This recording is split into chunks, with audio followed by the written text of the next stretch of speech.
When you turn the ball over 5 times, 4 interceptions, 1 for a touchdown, 3 others in field position to set up touchdowns, you ain't gonna beat anybody. It's my team. It's my quarterback. I'm very disappointed with my behavior. Ready, down. You're listening to the Between the Whistles podcast. I'm Coach Mac, and with me, as always, is Coach Josh and Coach Bobby. Salutations. How's it going? We are thrilled to now be into episode 2 of season 2. So here we are in the off season, guys, but we're talking about, we're already talking about our roles for next season. You know, everyone's lining up their jobs. Who's coaching where, what coaches are coming back, who's going to be there next year. And, we're starting to look at who the coaching staffs are going to be at our various teams or whatever. And this week we wanted to talk about the roles of assistant coaches. Now, Bobby is a head coach. Josh is an offensive coordinator, and I'm a positional coach on a couple of teams. So, obviously, we're talking more about the guys in my role for the most part. I mean, obviously, coordinators also are important to talk about, but I want to talk about the role of the assistant coach, the bodies. How do you assign roles? And obviously, everyone gets a position sometimes, but let's talk about the roles and responsibilities of the assistant coaches on your teams, guys. Well, so we start out trying to assemble a coaching staff where we have a coach per position, preferably a coach that knows the position, and we don't have to worry about their skill set as it translates to our guys.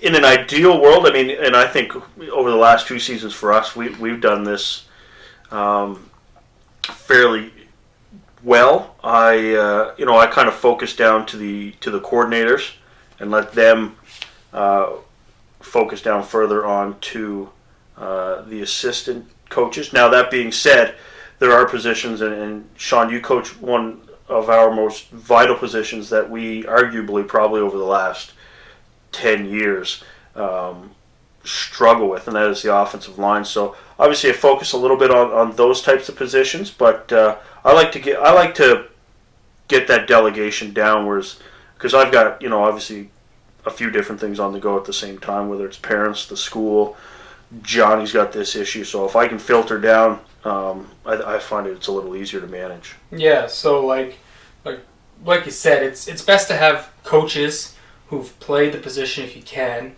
or maybe they played the position that they have to cover, so like maybe get a DB to coach the receivers or whatever, something along those lines. And then as a coordinator, I try my hardest to let those position coaches decide what they're going to do every practice. So they come up with their everydays, they come up with how we're going to install those drills. And in an ideal world, I just kind of say, I need to install this. I need to install that. Figure out how you're going to do it. And they, when my coaches are there, or if I have coaches, they can kind of get that done for me. It's hard, though, because, again, we're a volunteer team, and sometimes you're getting younger coaches or coaches who are becoming into new roles, like with work and whatnot, that they have to... They're not really there, so then I find myself having to maybe coach 2-3 positions at a time, right? Like, I find for us, the wide receivers is like the defensive against the dark arts professor from Harry Potter. It changes every book.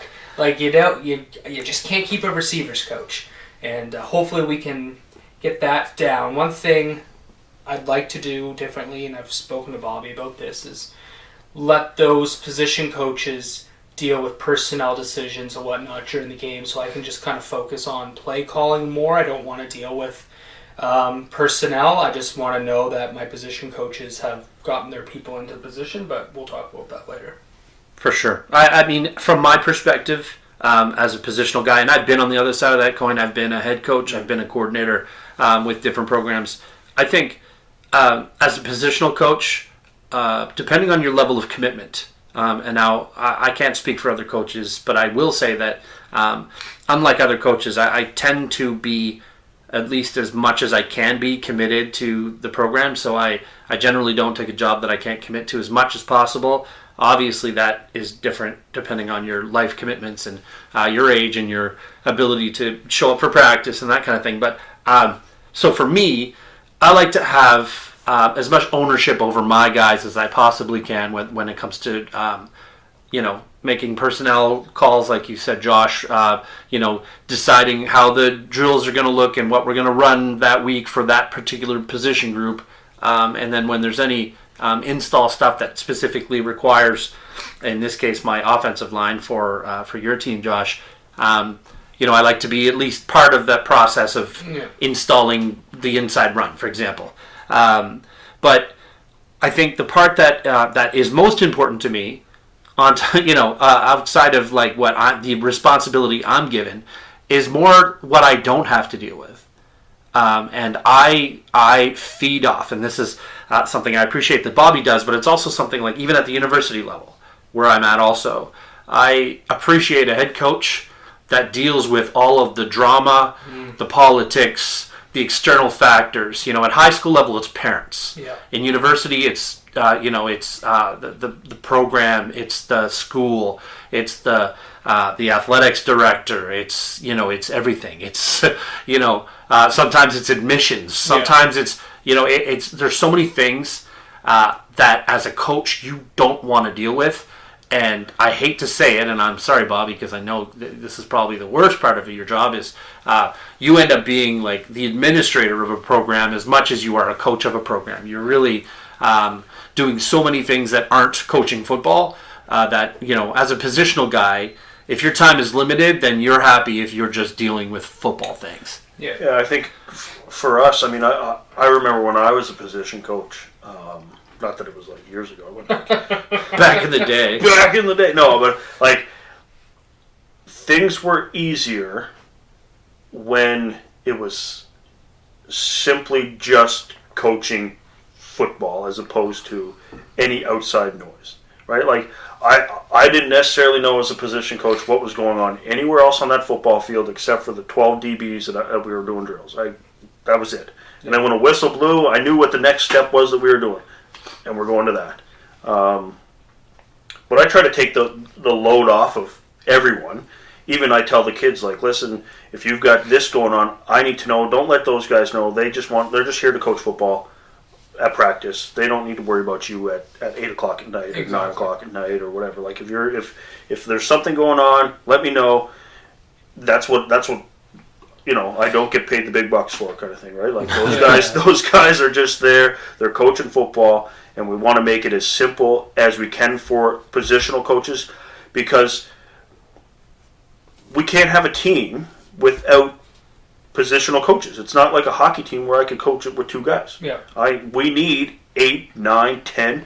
We have a high school here that has 16 coaches, 2 per position. So the more you can have and the more simple you can make it in terms of just go do football. Yeah. I think it's better for the positional coaches, and have fun with it as well, right? Let them have fun, make it their own, but understand there still is a process for the program in terms of what we want to see get done, but have fun with it. I think the position coach at brass tacks is probably the most important position of coaching on the staff.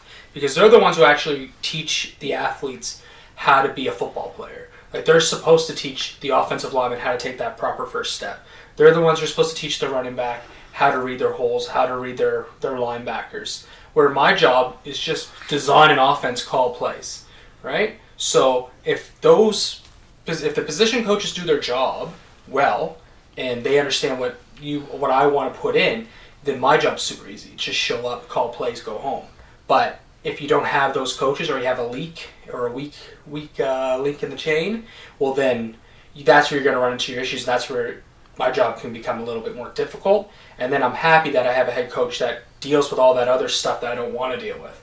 Like the players not coming to practice, or I'm going to be late because I have to go do co-op or whatnot.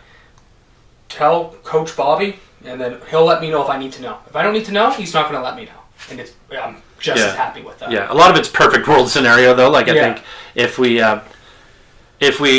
you get a situation where the head coach is able to step back and properly manage a team and do all that stuff, and then coordinators, like you said, are able to just I think there's more to it. I think you're selling yourself a little short than just showing up and calling plays, but you know what I mean. Like you're coordinating the offense. Like if you're actually able to coordinate the offense and you're not filling in the gaps where there's a receiver coach missing or a running back coach missing, for example, or even I find even organizing people sometimes, like not just players but coaches as well. Like you need to sometimes manage your coaches.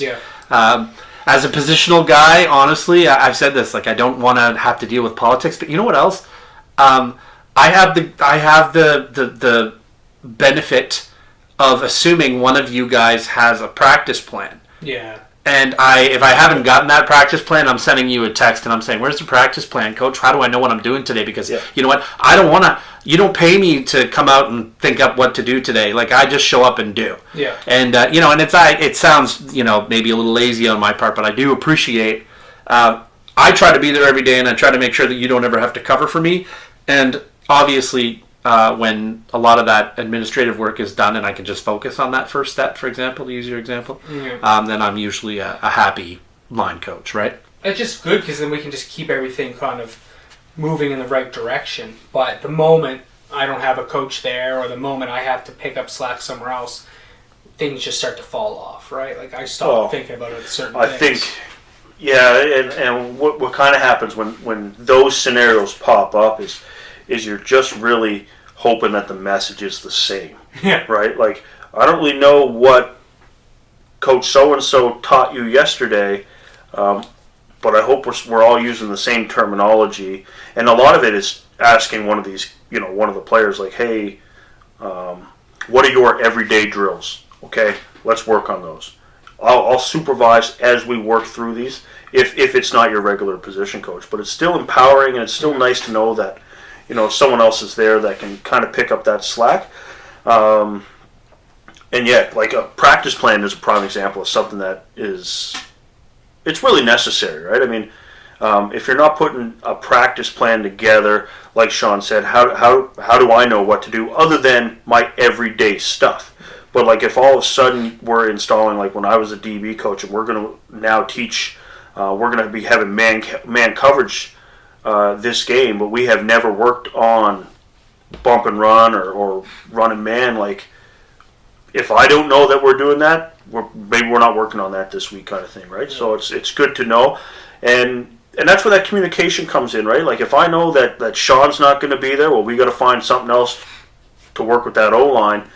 But if I know that our center and our tackle and our guard aren't going to be there, now I can relay that to Sean, and now Sean can come up with his own plan as to what he's going to do. Yeah. With maybe we have 3 backups, maybe we don't. I don't know, but it gives him an opportunity ahead of time to really focus. I think like the practice plan is so vital because sometimes there's just things where I realize I have to change something up, and I look at the practice plan and I'm like, okay, I have a 15-minute window right here where I can edit this thing out and then bring it back to the team.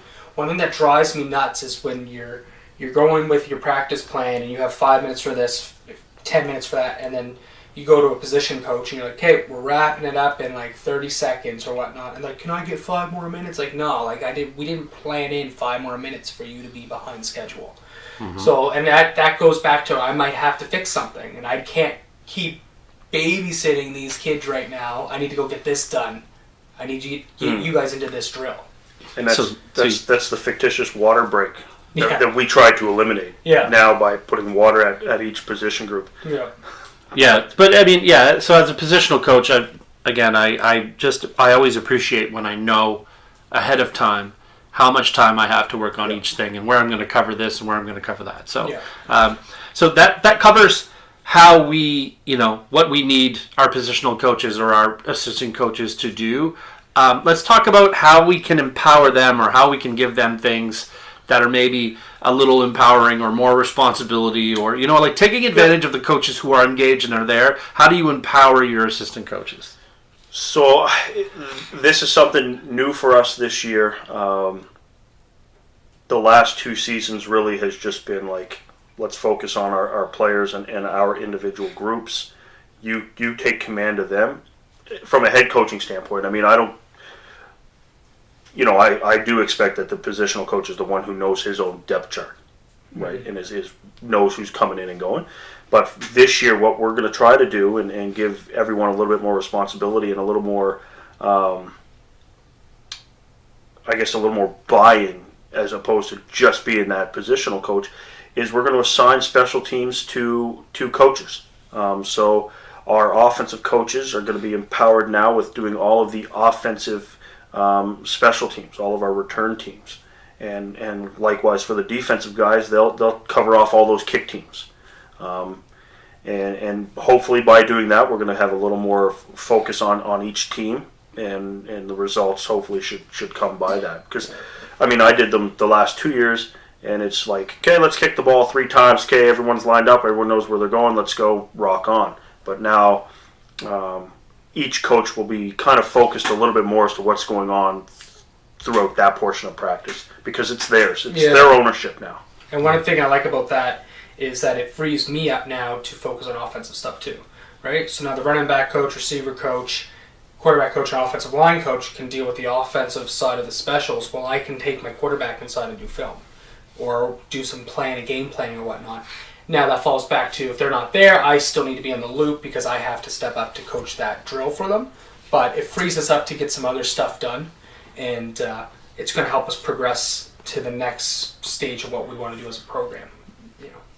I mean, I like it because I said before we started recording today, I said that I, as an O-line coach over the years, I've always, with every team that has done that, I've always ended up coaching field goal and extra point, just because I'm an O-line coach, and that's mostly linemen, and it's just like, it's natural. I think it's a good fit.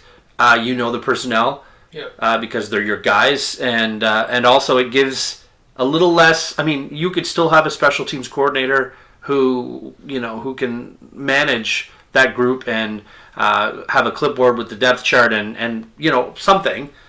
There's still a responsibility there, but I think having accountability be with each coach, because I'm going to be honest, if I'm on a team where that is not happening and there's a special teams coordinator, quote unquote, and that person does all of the special teams, i.e. at the university level, I don't have a sweet clue which of my guys are even on special teams, let alone at my university I'm a D-line coach, but I don't know, half the time I don't even know what special teams my guys are on, let alone who's supposed to be on the field when it's kickoff team. So having that, it does allow you to have a little bit more accountability from your guys, but also makes them feel like they're part of that process a little more too. It gives them a little more control over their guys. Yeah, and 2 years ago when we took this thing over and I became the head coach, I had done some reading, and a coach that I was reading with, or something he had wrote on the internet anyway, had talked about the head coach being the special teams coordinator because it's a melting pot for your players. You get to see every one of your guys, essentially, as opposed to never seeing defense or never seeing offense. So I'll obviously I'm going to maintain that role as being the oversight, the coordinator of that. But yeah, giving ownership to positional coaches for those specialties, I think it's going to pay off in the end. To be honest, I think it's going to help us get to that next point with a little bit more focus on those special teams as opposed to just one guy trying to coordinate all of them, right? And let's be honest, as a position coach, I mean, I've been there where your specials comes along, it's like, it's my time to sit back and shoot the shit with the boys and whatnot. Now kind of makes you maybe focus in a little bit more on what's going on specials, just so you can kind of get the vibe of what you're doing, and maybe there's guys that you want for your special team that you're like, maybe I shouldn't use them because they're literally on everything else. Well, that brings up a good point, and I just actually, that popped into my mind, was by doing that now, let's say a guy like Sean who's doing the O-line, he knows what guys are going to excel at certain special teams already. Before he even has to do field goal, he knows, okay, I need this guy, this guy, this guy Yeah. from my O-line. We can, and then consult with, trying to backfill in other spots. But he's going to already know who's going to excel at those spots. And same thing with the receiver coach. They're going to know who can catch a ball, return a ball kind of thing, right? So, And I mean, what it does is you're talking about a special team that most of your guys are on already. So in my case, I don't have to worry that I'm missing an opportunity to talk to my guys after they come off the field. They're on the field kicking a field goal on third down or fourth down if you're American. They're out on the fields anyway, so it's not like they're back on the bench and I'm waiting to talk to them. If I'm a QB coach and the starting quarterback comes off the field, I'm not calling field goal or punt. So the quarterback coach isn't worried that they're missing their time with their quarterback. Like they get to talk to their quarterback. I can't talk to my guys till after we've kicked this field goal anyway, or we've scored it. The extra points coming. So I know that I'm not missing that time with my guys. So I still get that time with my guys when they come off the field. But I'm with them while they're still on the field, and I can see them. And for the most part, you're going to get at least 4, maybe 5. All 5 of your guys are going to be on that field still. So it's not like, okay, we scored a touchdown or we're going to kick a field goal and you only got 2 of your guys on the bench waiting. You're going to have them all kind of at the same time, right? Well, that's the thing, right? Like, it kind of does a couple things. Like, one, how your offensive linemen learn, right? So, like, the DB coach might not know how to get through to your center, but you do. So, like, you can teach this drill probably faster, which makes things move better for everyone. But then on top of that, in a game, you already know the depth and where you're at for that offensive line. So we're not chasing players around, like backfilling on extra point and field goal because we don't know who's supposed to be there. Well, you know who's down already. You already have that backfield, right? So we're not chasing that anymore. Yeah, that's right. Yeah, the depth charts, everything kind of stays linear in a sense, right? As in, like, if you're Billy's backup on O-line, you're also Billy's backup on all these specials, and you already know that because we've repped that in practice. And it's probably just another lineman, right? It's all gonna... And the last perk, in my opinion, on that point is that those players don't have to talk to another coach to know if they're on a special team. No. Yeah. My O-linemen say, if I'm on the field, like high school, for example, you usually leave your offensive line on for your field goal extra point team. On university, we've got random guys running in and out at any time, so it's a little harder to do that. But in high school football, like a lot of the guys are staying on the field. And so they asked me, like, Coach, I'm going on for this guy at left guard. Am I staying on for extra point? Yes, you are. Or no, you're coming off because you don't know what you're doing, or whatever it is. Like, there's only one coach to really talk to about that one special team. And if you're on another, like, obviously that coach can approach you. But I think, all in all, to say that I think it's great to empower your coaches, because then you sort of get these coaches that are maybe a little more engaged. The guys that we talked about at the beginning of this podcast, that we want to have, the guys that we love to have, positional guys who want to be there and can be there, and you're rewarding them with more responsibility, but you're also getting them a little more engaged. And they're getting exposure to other players. Yeah. As well as those players are getting exposure to another coach that they may never even communicate with, right? If you're the running back coach and you're in charge of doing the kick return team, chances are you've never interacted with any of these DBs unless it's just kind of shooting the breeze on the sideline. But now you've got their attention, like you're a new voice for them, coaching something football related.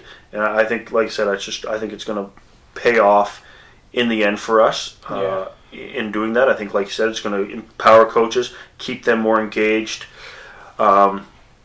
It gives them a sense of like they now, or they almost feel obligated, like I got to be there. I can't skip out on this now because it's not just the 4 guys I coach; it's a whole team. That now needs me there. And like another thing it does is it kind of exposes them to coaching other players who aren't really what they're comfortable with, so it can get them maybe ready to move on to like coaching, becoming an offensive coordinator, becoming a special teams coach. So when I was a positional coach, I went from coaching the running backs, and then I moved in to become a special teams coordinator before I became an offensive coordinator, and that gave me kind of like, okay, I'm managing more players now, and I have to work with all these other coaches instead of I'm my own guy. I only answer to one person, and I got 3 dudes, right? So you're kind of helping your coaches who want to make a career out of coaching or want to move up. They don't always want to be a position coach. It kind of helps them prepare to move on to become a coordinator or a head coach eventually. Well, there's the final lesson, coaches. If you want assistant coaches who are bought in and engaged, give them responsibility and give them ownership. Yeah. Am I right? Definitely. Yeah, and at the same time, if you're a coach that, like Josh says, wants to kind of move up in that coaching, don't be afraid to ask. Yeah. Plenty of jobs to go around, and someone will give you one. Right? Oh, definitely. If you want more responsibility, I can think of a few roles I'd like to I think if you offload. just ask for it, I think you'll, at least on our team, we'll give it to you. Yeah. Josh is already thinking of things to delegate to me, I think, at this point. LinkedIn, here we go. Right. Now, guys, season 2, episode 2 in the books. Episode 2 in. Got some swag on now. Swag, Yes. stuff we all get. That's right. So yeah, we're just rocking the first round of swag, and we're hoping to have some swag available for some coaching clinics, and it's clinic season. It's off season. We're doing some personal development, but we're hoping to bring some swag around and share this with other coaches. So maybe someday soon on our social media you'll be able to see some of this cool swag we're rocking.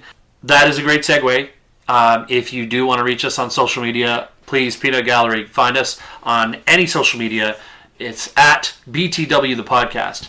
Between the Whistles podcast can be found on any streaming service that you use to listen to podcasts. So please, regardless of which one you use, please hit the subscribe button and please listen to us every chance you get. Go back and listen to old episodes. Our audio stinks, but we have a great time. So again, thank you for listening, and we hope that you come back next week. Deuces.